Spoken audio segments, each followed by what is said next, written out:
आदरणीय साथियों नमस्कार, आपका स्वागत है, अभिनंदन है अपने चैनल विधि ज्ञान चर्चा में। मैं RS धीमान एडवोकेट। साथियों आज का हमारा टॉपिक है, आज का विषय है कि यदि कोई व्यक्ति अपनी भूमि का विक्रय करता है तो उसको भूमि का विक्रय यानी कि प्रतिफल किस प्रकार से प्राप्त करना चाहिए।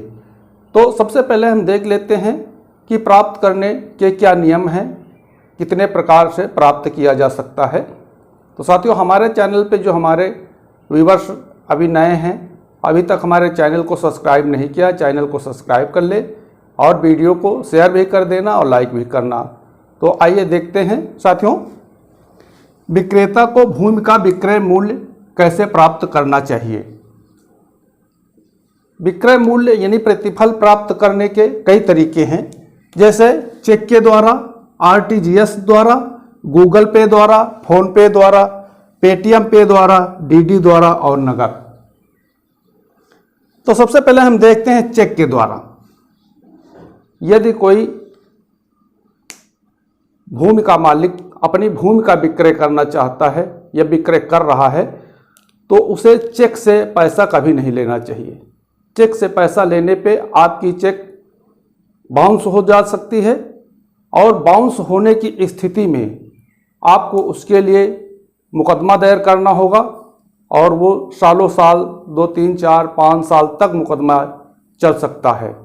तो साथियों चेक से पैसा लेने में जो विक्रेता है उसके लिए तमाम तरह की परेशानी आने की संभावना बनी रहती है।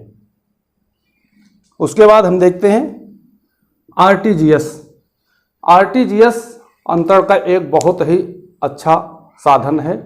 यदि कोई व्यक्ति भूमि का विक्रय कर रहा है तो RTGS द्वारा पैसा प्राप्त करे, चाहे वो पूर्व में प्राप्त कर ले, चाहे जब रजिस्ट्री कराने जाए तो रजिस्ट्रार के सामने ही उससे पैसा प्राप्त करे।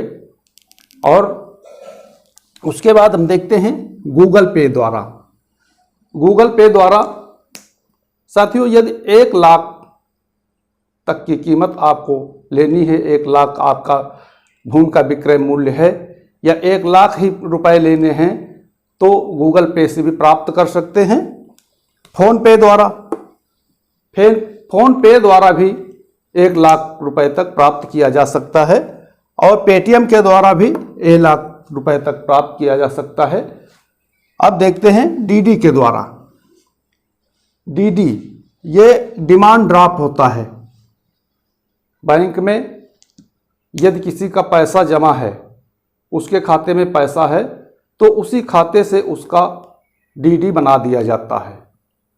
ये विक्रेता के लिए बहुत ही सुगम, पैसा लेने का बहुत ही सुगम साधन है।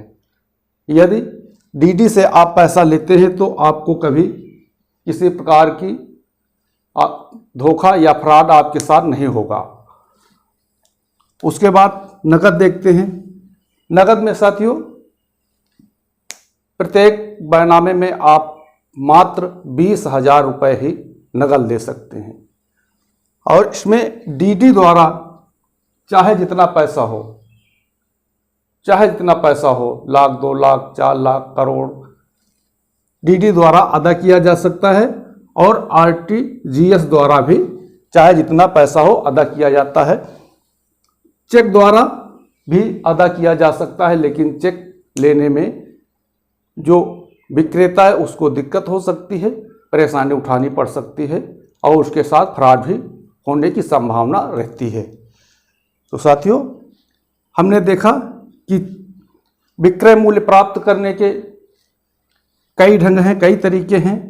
उनमें से कौन सा ढंग सुटेबल है विक्रेता के लिए, जैसे RTGS, गूगल पे, फोन पे, पेटीएम और DD और नगद केवल 20,000 रुपये। अब हम देखते हैं ये जो भुगतान किया जाता है 2 प्रकार के व्यक्तियों द्वारा किया जाता है। एक किया जाता है क्रेता के द्वारा और दूसरा किया जाता है दूसरे व्यक्ति द्वारा। जब कोई व्यक्ति जमीन लेता, भूमि लेता है तो विक्रेता को वो किसी दूसरे से चेक या किसी भी माध्यम से पैसा अदा करने के लिए कहता है, और जैसे कि चेक दे दिया या RTGS करा दिया, गूगल फोन से पे करा दिया किसी भी प्रकार से डीडी द्वारा दूसरे व्यक्ति द्वारा दिला देता है। तो साथियों, ये आपके साथ फ्रॉड हो सकता है। दूसरा व्यक्ति कभी भी ये कह सकता है कि हमने जो पैसा इनको दिया है, डीडी या चेक या आरटीजीएस किसी भी प्रकार से दिया है, तो वो पैसा हमने इनको उधार दिया है।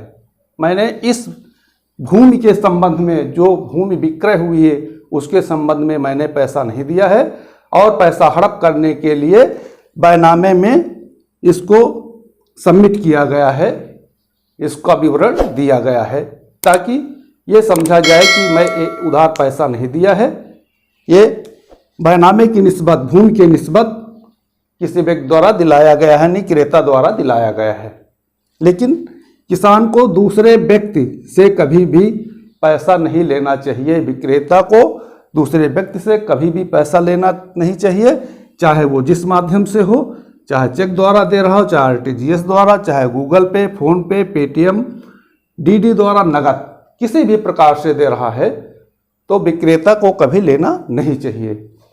यदि क्रेता पैसा दे रहा है अपने खाते से, अपने फोन से, या अपने पेटीएम से, या गूगल पे द्वारा, किसी प्रकार से यदि क्रेता दे रहा है, तो इसे स्वीकार करना चाहिए विक्रेता को, और क्रेता से ही मात्र पैसा लेना चाहिए।